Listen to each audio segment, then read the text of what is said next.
ఈ ఎపిసోడ్ నువ్వు ఎప్పుడు వింటున్నావో నాకు తెలియదు. మార్నింగా, ఆఫ్టర్‌నూనా, లేక లేట్ నైటా? కానీ ఒక్కటి మాత్రం ష్యూర్. నువ్వు ఈ పాడ్‌కాస్ట్ ఓపెన్ చేశావంటే నీ మైండ్‌లో ఏదో జరుగుతుంది. సో, కొంచెం పాజ్ తీసుకో.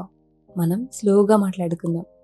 కొన్నిసార్లు యానిమే చూసిన ఫీలింగ్స్ కూడా మన రియల్ లైఫ్‌లో ఎలా ఎఫెక్ట్ అవుతాయో చూద్దాం. మనసు నిండా మాటలున్నా బయటికి మాత్రం చెప్పలేని మౌనం. ఈ ఫీలింగ్ నీకు కూడా తెలుసు కదా? కొన్నిసార్లు మనకి చాలా మాట్లాడాలనిపిస్తది. చాలా ఎక్స్‌ప్లెయిన్ చేయాలనిపిస్తది. కానీ ఎందుకో ఆ మాటలు బయటికి రావు. మనం ట్రై చేస్తాం. బట్ లాస్ట్‌లో ఏం లేదు అని సైలెంట్ అయిపోతాం. నిజం చెప్పాలంటే మన అందరం కూడా కొన్ని ఫీలింగ్స్‌ని బయటికి చెప్పుకోకుండా మన లోపలే పెట్టుకొని దాచుకుంటాం. ఎందుకంటే కొన్నిసార్లు భయపడతాం. మన ఫీలింగ్స్‌ని ఎవరు సీరియస్‌గా తీసుకోరేమో అని. లేక అర్థం చేసుకోరేమో అని. ఇంకొన్నిసార్లు అయితే మనం చెప్పే పక్క వాళ్ళు ఏమైనా హర్ట్ అవుతారేమో అని చెప్పి సైలెంట్ అయిపోతాం. బట్ ఈ సైలెన్స్‌లో చాలా వెయిట్ ఉంది. మనం బయటికి కామ్‌గా కనిపిస్తాం కానీ లోపల చాలా జరుగుతది. ఆ థాట్స్ ఆగవు, ఆ ఎమోషన్స్ ఆగవు. అయినా వాటిని బయటికి రానివ్వము. స్లోగా అలవాటు పడిపోతాం. మాట్లాడకుండా ఉండటం, ఎక్స్‌ప్రెస్ చేయకుండా ఉండటం. అప్పుడు అందరూ కూడా వీడు చాలా సైలెంట్ క్యాండిడేట్, బావి ఇంట్రోవర్ట్, చాలా పొగరు, ఎవ్వరితో మాట్లాడు. కానీ నిజానికి ఏం జరుగుతుందో మనకి మాత్రమే తెలుసు. మనం సైలెంట్ కాదు, మనం ఎక్స్‌ప్రెస్ చేయడం మానేసాం. అంతే. ఎప్పుడైనా అనిపించిందా మైండ్‌లో చాలా జరుగుతుంది కానీ బయటికి చెప్పలేక ఒక ప్రాపర్ వర్డ్ దొరకదు. లేక దొరికినా కూడా ఆ మొమెంట్‌లో చెప్పలేకపోతాం. ఎగ్జాక్ట్‌లీ ఈ ఫీలింగ్స్‌తో సతమతం అవ్వడం మనం 'వైలెట్ ఎవర్ గార్డెన్' స్టోరీలో చూస్తాం. వైలెట్‌కి కూడా ఎమోషన్స్ లేవని కాదు. యాక్చువల్‌గా చాలా డీప్‌గా ఫీల్ అవుతది. కానీ ఆ ఫీలింగ్స్‌ని అర్థం చేసుకోవడం, ఇంకా వర్డ్స్‌లో ఎక్స్‌ప్రెస్ చేయడం తనకి కష్టం. లవ్ అనే వర్డ్‌కి మీనింగ్ తెలియదు.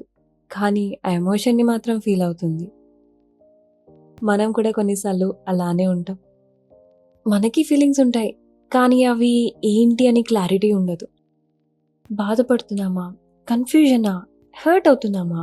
లేక జస్ట్ ఎంప్టీనెస్సా అనేది అస్సలు అర్థం కాదు. అక్కడే ప్రాబ్లమ్ స్టార్ట్ అవుతుంది. సో, వైలెట్ ఏం చేస్తుందో తెలుసా? లెటర్స్ రాయడం స్టార్ట్ చేస్తుంది. ఎందుకంటే కొన్నిసార్లు మనం డైరెక్ట్‌గా చెప్పలేని ఫీలింగ్స్ రాయడం ద్వారా ఈజీగా బయటికి వస్తాయి. మీరు ఎప్పుడైనా గమనించుంటారు. మనం కొన్ని మెసేజెస్ టైప్ చేసి డిలీట్ చేస్తాం.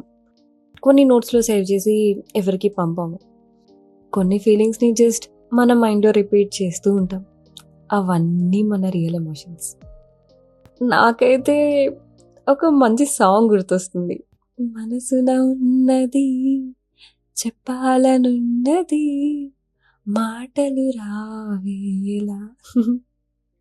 గుర్తొచ్చిందా ఈ సాంగ్? ఎగ్జాక్ట్‌లీ అదే కదా! కానీ వాటిని మనం బయట పెట్టడానికి ఇష్టపడం. మనం ఎక్స్‌ప్రెస్ చేయలేకపోవడం ప్రాబ్లమ్ కాదు ఇక్కడ. మేబీ మనకి కరెక్ట్ కంఫర్ట్ దొరకలేదు. లేదా కరెక్ట్ పర్సన్ దొరకలేదు. లేదు అనంటే మనం ఇంకా మన ఫీలింగ్స్‌ని అర్థం చేసుకోవడానికి ట్రై చేస్తున్నామేమో. ఎవరికి తెలుసు? ఎందుకంటే డీప్‌గా ఫీల్ అయ్యే వాళ్ళకి టైం పడుతుంది. So, don't worry.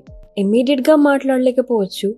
కొంచెం అబ్జర్వ్ చేస్తూ, ప్రాసెస్ చేస్తూ, చాలా ఆలోచిస్తాం. అండ్ ఫైనల్లీ ఒకరోజు మనకి ఎగ్జాక్ట్ వర్డ్స్ దొరుకుతాయి. అప్పుడు చెప్తాం.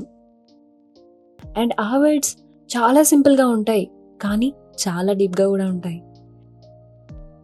So, if you are someone who feels a lot but struggles to express it, మీరు రాంగ్ కాదు.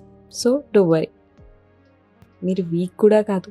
మీరు జస్ట్ డిఫరెంట్‌గా ఫీల్ అవుతారు. అంతే.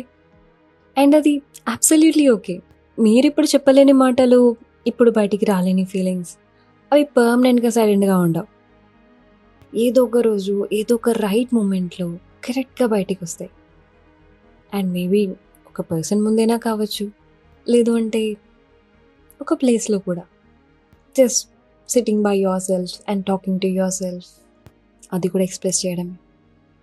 సో అంటిల్ దెన్ మరి ఎక్కువ ప్రెషర్ తీసుకోకు.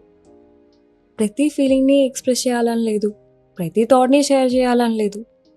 కొన్ని ఫీలింగ్స్ మనలో ఉండటం కూడా ఓకే. ఎందుకంటే మౌనం అంటే ఎంటీ కాదు, అది చాలా మాటలతో ఫుల్ అయి ఉంటుంది. అండ్ మేబీ మీరు అనుకున్నంత లోన్లీ కూడా కాదు. So don't worry.